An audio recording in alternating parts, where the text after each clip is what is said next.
Well, that's real annoying. Apparently my stream got dinged or nicked at some point. I didn't even notice. Oh, darn. Well, I didn't get very far. All I did was go down the hallway and do a walking sim part, so now we're actually like a segment of some kind.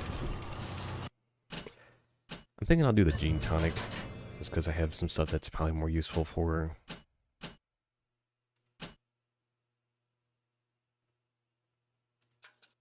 the end game here.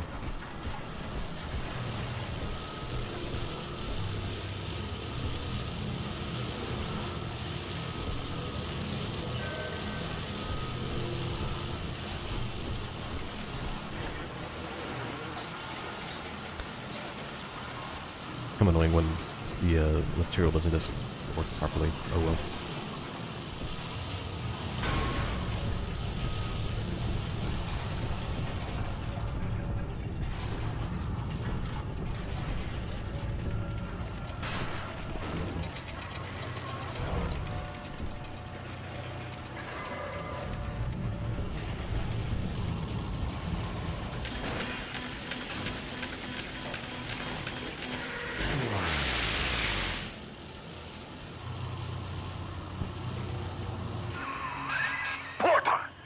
Forced my hand, you see? The Tinker is shut down. That leaves only two variables. You and me. The equation ends here.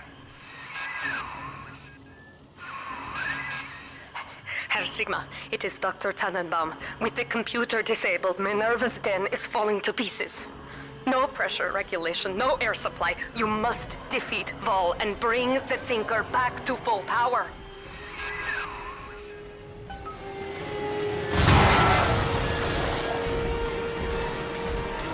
Say this AI shouldn't know where I am.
I stand before you, the trusted partner who put a knife in your back.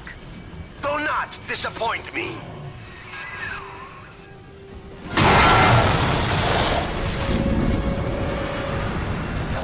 I was trying to be slick. Kind of forgot about him.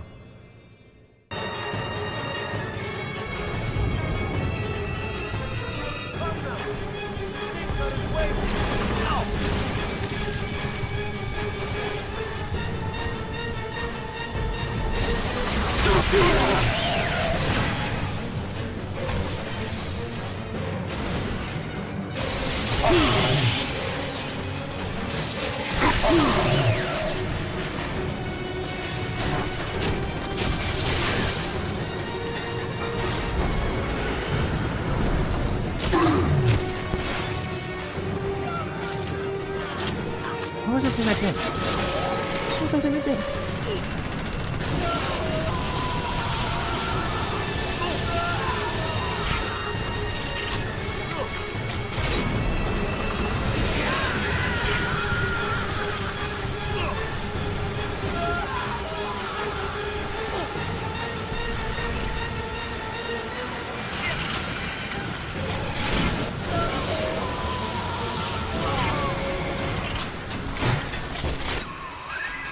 Quickly, take the administrator punch card from Vol's body and reactivate the Thinker.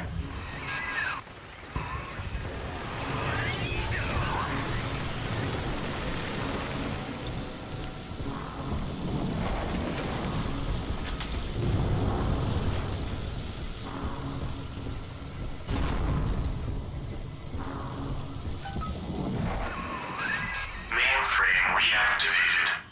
Confirming user's genetic identity. Genetic identity confirmed. Alpha Series. Subject Sigma. Former identity. Charles Milton Porter.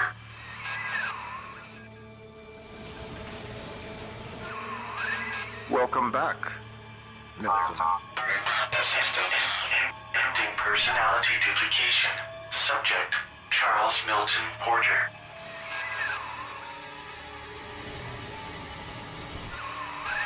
You see now why I let the machine speak for you, Mr. Porter. We needed a voice that would be familiar, comforting, your own. With that copy of the Thinker's programming, we may return to the surface and use it to restore you to the man you once were. Please, collect the printout and meet me at your bathysphere dock. Take your time, Mr. Porter. I will be waiting.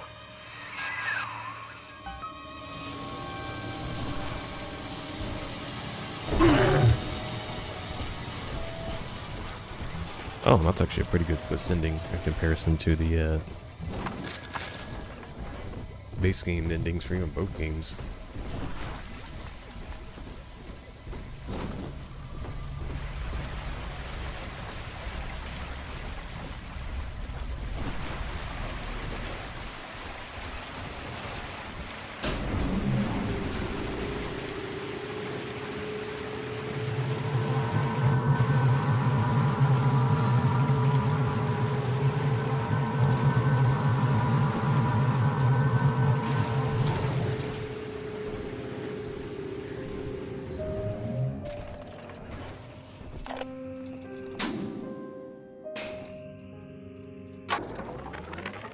Oh, you into walking sim I'm mode. done feeding audio recordings and personal anecdotes to the Thinker.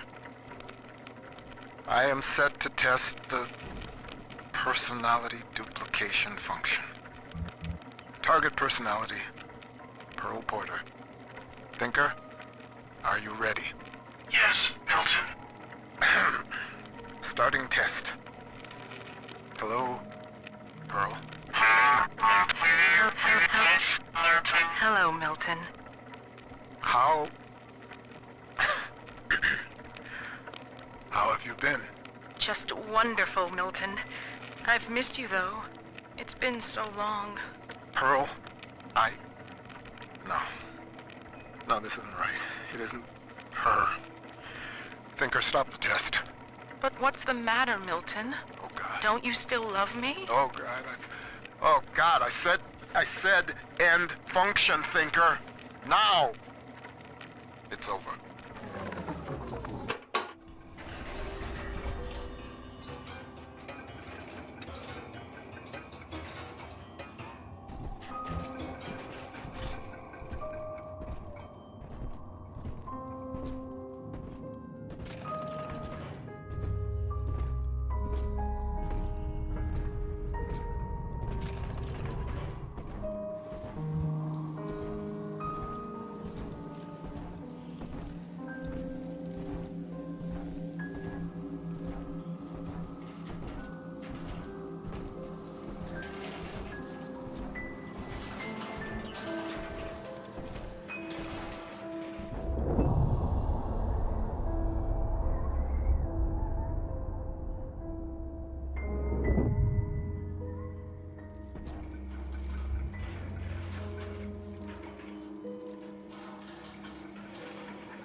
The Thinker never gave up on you, Mr. Porter. It could not leave you behind. Please, step up to the console and begin the bathysphere launch sequence. We have much work ahead of us.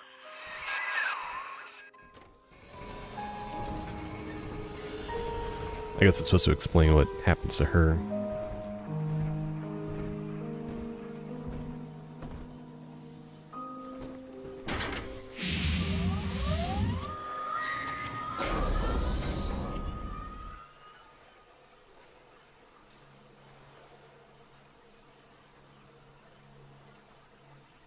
I lived through the Blitz, Pearl, and the fall of Rapture. They took my memory, my voice, everything that made me a man, but nothing ever scared me so much as saying goodbye. I wanted to save you. I couldn't resist trying to bring you back the only way I knew how. But you didn't want that.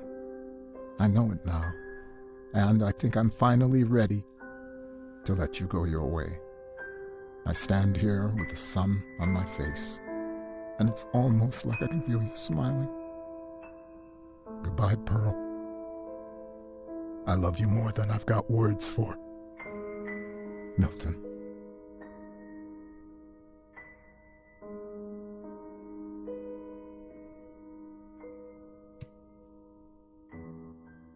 Well, yeah, that was pretty good. I probably could have finished it yesterday, but I was kind of mentally exhausted at the end of the day. So I'll probably keep doing a little bit more here. I won't do the trials, and looks like that is it for the Bioshock games. So I guess the Borderlands 3 base game is on the list next. I'm trying to keep track of my list here of what else might be good. I could do Crisis 3. That wouldn't be a bad option. I could do... I think here. I could go back and try to do Half-Life. I don't really want to, or everyone else does it. And it's hard to go from a game like this back to something like that with such similar gameplay, but different mechanics functionally. And do kind of want something to lively up the, you know, linear hull shooter. I'm going to stick around with linear shooters in some capacity. Can't really do Lego games. Those always get dinged on copyright, so those are kind of out of scope. Could do a walking sim, but whatever. That's not anything too exciting. But yeah, I'm going to pause this stream, switch things over, and do a little behind the scenes adjustment, and be back on in a minute. Wasn't expecting it to be that much more. It was only, less than 20 minutes than from what I had originally planned on doing. So otherwise I think the ending was actually pretty good. It ties up what happens to Tenenbaum. I was surprised there weren't any little sisters on that little exit bit. I guess they all have to be involved with the base game ending. That was something that they didn't really connect it to the base game at all, besides like one audio log. So I am surprised that there isn't as much of a connection between the two main lines here. I'm most surprised they didn't get another DLC in. But that one was pretty chunky. It was nice and compact. It didn't have too heck of a lot, which was kind of nice. It gave you just the right amount of challenge. And I guess if you did harvest for max harvest on all the positions, you could have probably gotten everything unlocked. But what you were given in the Big Sister interactions and the other Alpha Series interactions and Big Daddy interactions, those are all kind of pieced together pretty well. And that's something that a lot of games today aren't made with. They aren't made with like these layers of mind. You really just have like going down the one hallway and doing one thing. And it's worth going back to these older games and kind of seeing these notes. I think that was something that even Infinite was missing a little bit, was the proper lapping of the areas, and then the scaling in Infinite was kind of stupid. Just like enemies just like wouldn't die when you would just like pump bullets into them. They became too bullet spongy, and there were too many varieties of enemies for how few weapons you can hold. You only could hold 2 weapons. It's like built into the thing to only hold 2 weapons, and then the rest is your vigors. But then your vigor, or the I guess yeah, vigors in Infinite, only get you so far. You can't really have that much. So yes, I think I'll do Borderlands 3 here. Give me about 5 minutes on that, and then that will close it up for Bioshock. Overall, good franchise, good stories, and hope we get to see a 4th one come out with the original team members, and some new talent coming into it, so it can be refreshed and be something new. I don't really want to go back to Rapture. I mean, like, you had 2 DLC and Infinite based around like piecing the story together with one. I think 2's story actually stands on its own really well. The base game is a little meh. I think the Minerva's Den DLC is actually probably the best DLC. It has probably the nicest like package. It's just the right length. It has a pretty decent twist in the story. It's like you're not led on really that, oh, the AI can do this little personality mock-up, but then it's like, oh, you kind of think about it. It's like, oh, what can the AI do? What's it doing this whole time? And I guess the whole idea was that when you were talking with the one protagonist, he didn't know that he was who he was until like the end or whatever, just based on the way things were. Maybe he did know, and I think that kind of like that interpretation being left open is actually nice. So it means the antagonist like isn't like the super overpowered guy. He's like always just regular splicer. So like that kind of like makes it feel a little better. It's like, oh, he's not the superpower over OP guy. He just kind of has resources, and that's kind of all you need in a villain. But all right, time for Borderlands.